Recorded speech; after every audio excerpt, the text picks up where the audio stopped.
got into vintage audio a year ago, but there's a lot of things he still doesn't know, so he started up a channel on Newbie, and here he is now, the Vintage Newbie.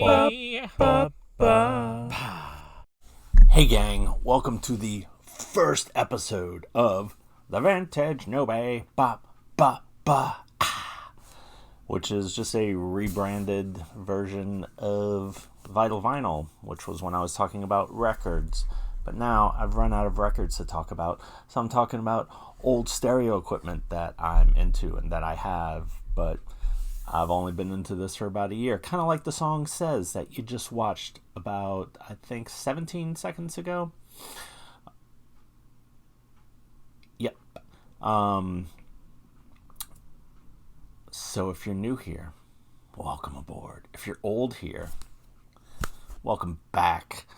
And if you are new here, then you'll quickly learn that this is unscripted and I just kind of stumble and ramble and stumble on, and sometimes hit a brick wall in the middle of talking, but I don't edit it out. Professionalism. So, since this is the first episode of the new format, I'm going with the first piece of vintage stereo gear that I got that started me on this whole journey. Not completely true. I did have a dual, I believe, 606 turntable years ago that I got back in like 1990 or 91. But then it got destroyed in Hurricane Katrina because I'm from New Orleans. But this I got about a year ago. It's the Realistic STA-84 stereo receiver from Radio Shack. See? Like the shirt says, Diosha. Because I'm too fat to fit it all on screen. I like donuts. So yes, this is the Radio Shack STA-84 stereo receiver. Made in 1977 by, I believe, Tandy. It's either Tandy or Foster. That's who made most of Radio Shack's equipment. That's 25 watts per channel, though it sounds a lot louder than that. It's currently hooked up through these baby Advent speakers, bookshelf speakers, that are pretty loud as well. Maybe I'll do an episode on those and spit out a bunch of numbers that I don't understand, like decibels and ohms. I know they're 6 ohm speakers. So yeah, this is a silver-faced with real walnut veneer wood case. It's a pretty nice shape. Let's get into some of the features, shall we? Alright, here we are with my dumb face out of the way. So let's get started on this. To turn it on, you hit the power button. Yay! Here's the selector switch you can choose from. Auxiliary, which is a jack in the back, RCA plugs. You can connect a tape deck to it if you just want to play. You can connect a CD player to it. You can connect an iPod or an iPhone with the right adapter jack for the iPhone if you have a newer one. But if you have an older one, you can just plug in an RCA to 3mm adapter cable. Like this one right here. See, this end would go into the iPod or an older iPhone, or if you have the adapter dongle that goes into this and then the other end is like a little lightning cable that plugs into the bottom of a more modern iPhone, or maybe Android, I don't know, who knows about those things. And then the other end of the cable is the RCA jacks that plug in to the right and left side, but they're usually up and down. How does that work? I don't know. Then after that, you have the phono switch if you want to listen to records. And if you want to listen to the radio, click it to FM. And if you want to change stations without hearing all that static, you switch it to FM muting, which will be quiet when you're passing in between the stations, and then start to make sound whenever you're getting close. So if it's like yellow like that, which is a neat feature, then when it hits red, it gets locked onto the stereo. So yeah, let's talk about that for a second. When you are tuning in radio stations, here, let's turn some volume up on this.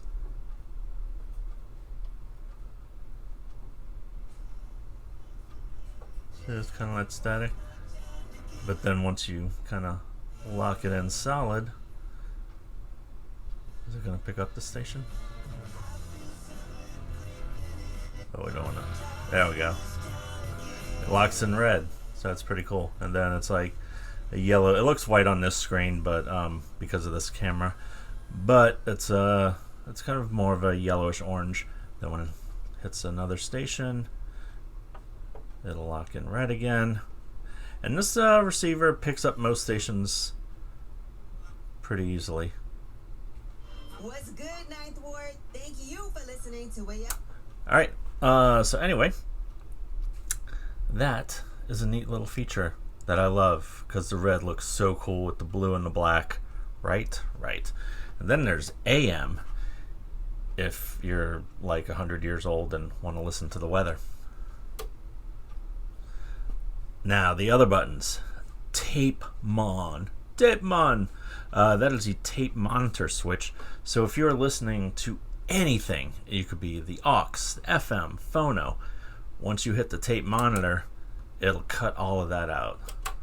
Don't believe me? Well, check it out. That's on. Oh, now it's off. And that is so that if you have a tape deck plugged in, it'll override that. And you can also listen to whatever you're recording, if you're recording something, on your tape deck. Then there's the mono button, which gives you mononucleosis, the kissing disease. You dirty little bastards. No. That is for if you want to listen to something in mono or stereo. So if you push it in, it goes to mono, even to the FM. So you notice that the stereo light went out. Mono is where everything is recorded basically through one line. So if you listen to it on the right speaker, it'll sound exactly the same as on the left speaker. It's kind of how they recorded stuff up until the 1960s, I believe. But when they first originally started making things, you've seen like the old record players with like the single horn that comes out, or old radios from like the 30s and 40s that just have like one speaker in the front. That was all in mono. And then with stereo, it's kind of like recreating music if you were to hear it live, where it's like, yeah, you can hear the drummer and the guitarist over on one side and maybe like the singer and bass player on the other side. It just kind of creates like a whole full rounded out sound. That's the word, sound. We're talking about stereos and I can't think of the word sound. I are professional. Then you've got the high filter button, which kind of cuts out like high noises, like kind of like tape hiss. So I guess if you're listening to a tape and this was like pre-Dolby noise reduction, you could just hit the high filter button.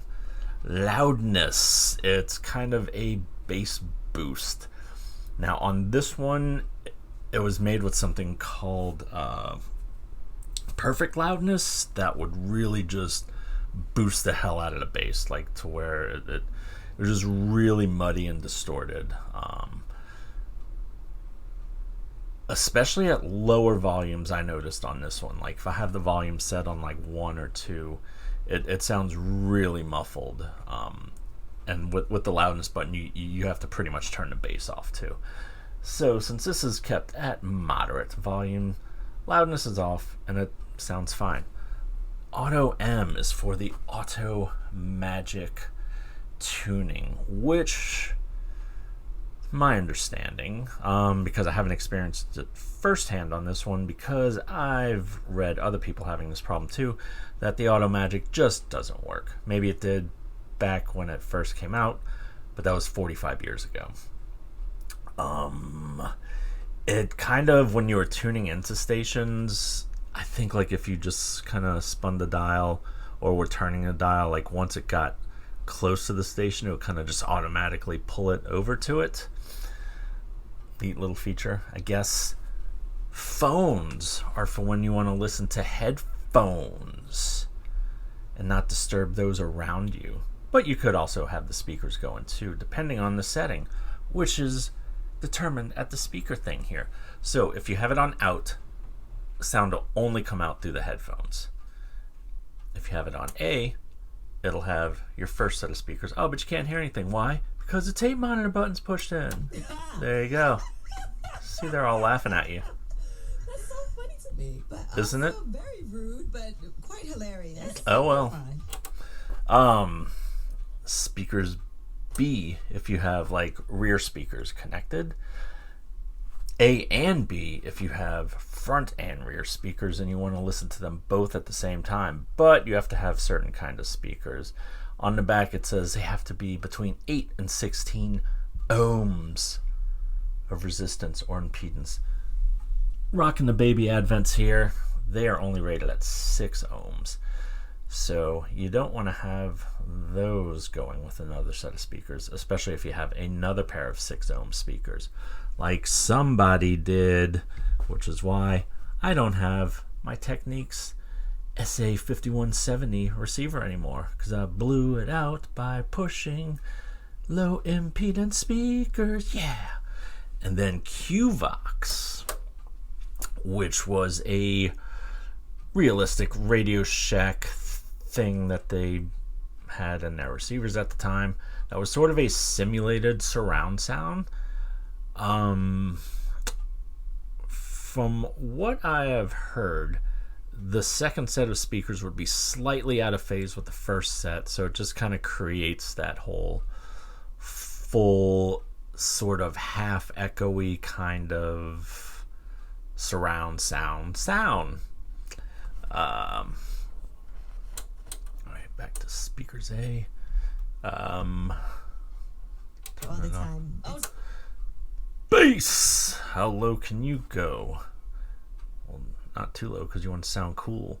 So that just, makes it bassier, fuller, deeper, boom, boom, boom. Treble makes it clear and high. We already did the power button. This is to tune. This is a tuning knob for tuning the radio dial to stations. Wee, look at that go. And then my favorite feature of this, the volume control. It's volume sliders. That's just really cool looking, because most stereos have the knobs, but Realistic for a couple of years and a couple of models did these sliding volume knobs. It's just neat looking. And it also doubles as a balance knob, because a lot of stereos will have the balance where you could turn it to the left and to the right speaker. But you can just do that on here. Like you could turn, if you just want to listen to the right speaker, say that's like right next to you, and maybe you're like going to sleep and you don't want to have the other speaker going, or for whatever reason, you could just like turn the left one all the way down and then like the right one to where you want it to be. Or maybe somebody's sitting on the other side of the room studying for their homework test. What? You can just have one speaker out and one speaker on. So yeah, that concludes it. And dude, look at this cabinet. It's gorgeous. Oh my god. And these things do not go for too much money, at least, in relation to a lot of vintage stereo equipment, which can go between, I don't know, $400, $500, $600 up to $1,000 if you're getting a Marantz or something like that, or Sansui. But this thing, dude, it is solid. It is heavy. It sounds amazing. I'd love to play music for it, but you can't because of the YouTube guidelines on copywriting and stuff like that. Not even for a few seconds. Sorry.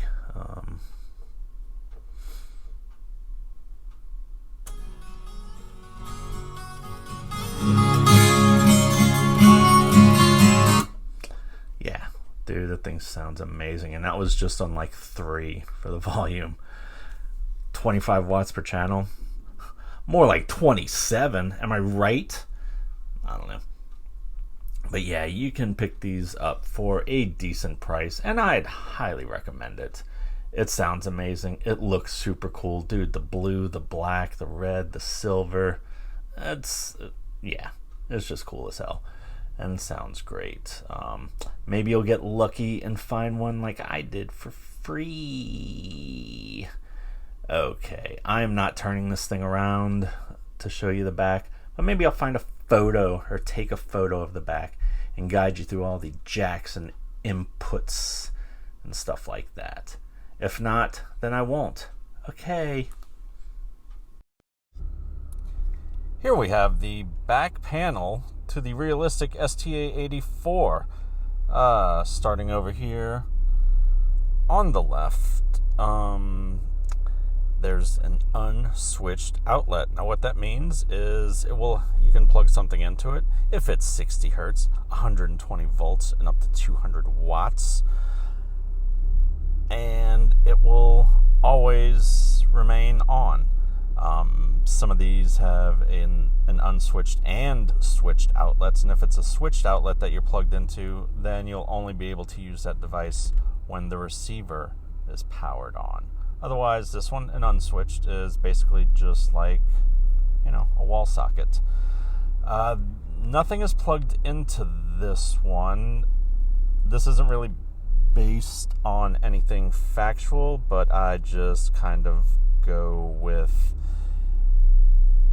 plug in only things that are similar to this receiver. So if it's matching gear, plug it in here. But if it's something different, then don't, because it's different. Sorry, I don't know any words that rhyme with different. But her other components, like tape deck and CD player, are from either the 90s or 2000s, or even her turntable, which is only like a year or two old. So personally for me, I just don't plug it in because I don't really know anything about hertz or volts or wattage because I'm the vintage newbie. But when I do use outlets like this, like I do on my own 70s receiver, I plug in other 70s stereo equipment, especially if it's the same brand, because I figure that stuff was all kind of made to go together. All right, moving right along to the speaker wires there. You have two for the front speaker and you have four for the front speaker, two for speaker A, two for speaker B, and then four for the rear speakers, or speaker B, two for the front, two for the back. And yeah, there's that QVOX RCA jack in the middle. Not really sure how to connect that. I've never used those before, so I'm not going to be able to help you on that. Sorry. But the connections that are hooked up, you've got your positive and negative cables, which usually speaker wire will have a stripe or some indication to indicate which one you should use as your positives. Now, the wires themselves are not positive or negative, but whenever you're plugging them into the back of a speaker, there'll be a plus and a minus, or a red and a black, and just make that correspond with the same connection when connecting it to the back of the receiver. Alright, these are screw type that you can, they have little wedges there for a flathead screwdriver, but you can also grab it with your thumb and forefinger and turn it righty-tighty, lefty-loosey to tighten it or loosen it, and then you just wrap the speaker wire, the stripped speaker wire, around the post and then tighten it back on. A better way to connect these, which maybe we'll get around to one day, is by using spade connectors. But don't have those now, so that's why you can't see them there. And moving along to the right, you have various RCA jacks, with the red being for the right side, as the lines indicate, and the black being for the left side, or the white. Usually they're red and white cables, but some of these cables that I got are black and red instead of black and white. But the principle is still the same.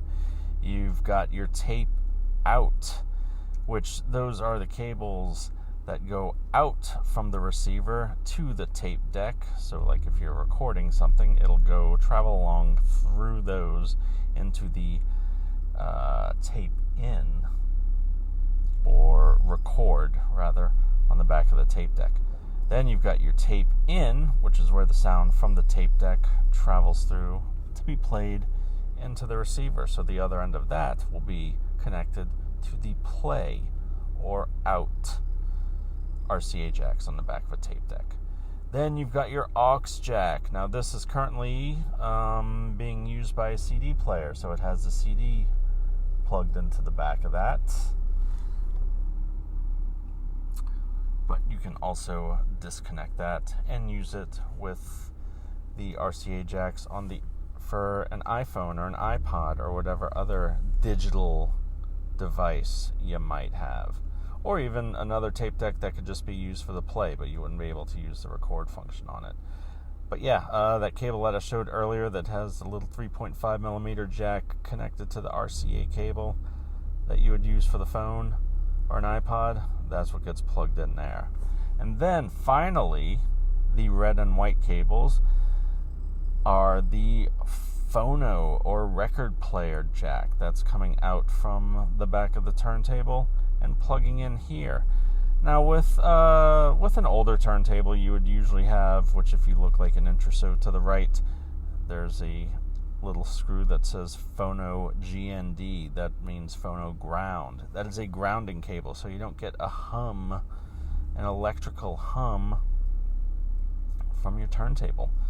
But the turntable she's using, an LP60 from Audio-Technica, the RCA cables kind of have a ground built into it, or maybe it's part of the preamp going out. I don't know, something happens, but it doesn't need a ground cable. If you have one that does, and you don't have a ground cable coming out, but you have a grounding hum, you can always unscrew one of the screws from the feet underneath the turntable, put a stripped piece of speaker wire wrapped around the screw it back in, and then run the other end of that cable to the phono ground post, and it should solve your problem. And then finally, these last two bits of wire that are connected there are to the FM antenna, and that enables you to pick up radio signals. This is just a little stringy dipole wire antenna that allows you to pick that up. Now, if you look right above that, you'll see a big black thing that kind of looks like the barrel of a gun, and then at the base of it has a sticker that says UL on it, and then a bunch of red, yellow, white, and blue wires coming out of it. That is for the AM antenna, if you're listening to AM radio. And that concludes it for the back of the Realistic STA-84 stereo receiver.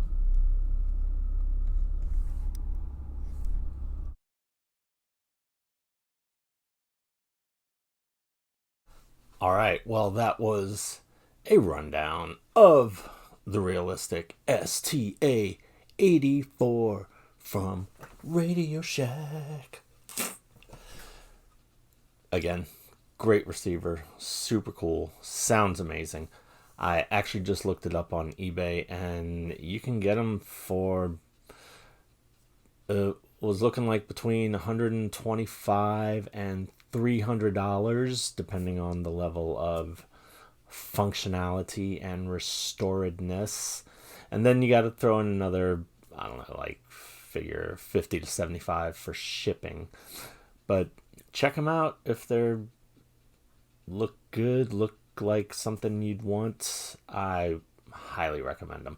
I did see also one that was like maybe like around 75, I think, but it had the display lights were burnt out, but those are just little bulbs, and you could even upgrade them because they normally come with incandescent bulbs, which can get a little warm, but they're also, of course, they're going to burn out after 45 years.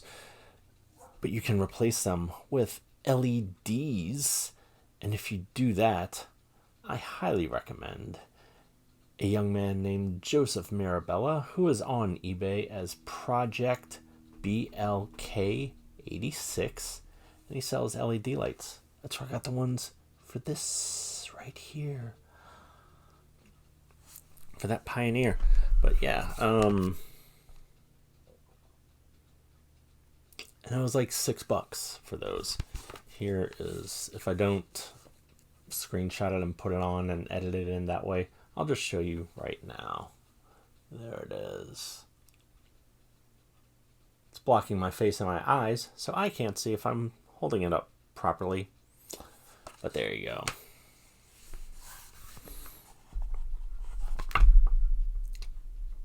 And yeah, with shipping, it was $11. But I imagine he would have something for the STA-84. If not, you could message him and see, because he, like, I'm on some various stereo hi-fi groups on Facebook, and he's on there, and he's like, he's the man when it comes to this stuff. Highly recommended. Everyone's always getting their stuff from him, and they look amazing. All right, well, that's gonna do it. There you are for now. Since I'm rocking the Radio Shack shirt, then I think I'm gonna go through all the Radio Shack gear I got right here, like Richard Gere, which rhymes with gear because it's the exact same word. I are poet. So until next time, ladies and gentlemen, have a blessed day. Oh! Don't forget to like, share, and subscribe. Unless you forget to like, share, and subscribe. Doesn't matter to me. Alright. Smell you later.